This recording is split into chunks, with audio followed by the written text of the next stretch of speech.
কিরে, পিকনিকে কে কে যাচ্ছিস? আমি, তুই, রিয়াদ, সালমান। কেন, আর আজকে নিবি না? আরে, ও তো অসামাজিক, ওকে দিয়ে কিছু হবে না। নামাজ কালাম আর শুধুমাত্র অফিসটা করতে পারে। এভাবে কি জীবন চলে? আমাদের শহরে যাওয়ার কথা ছিল না?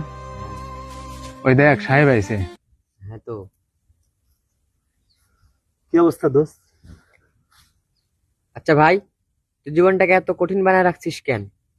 আচ্ছা দোস্ত, তোর অফিস টাইম কখন? 9টায়। কিন্তু কেন? আচ্ছা, এই টাইমিং কে চালু করেছে? Office authority.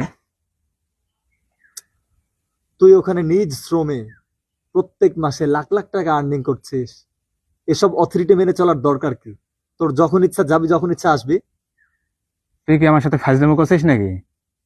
অফিস অথরিটি না মেনে চললে আমার চাকরি থাকবে?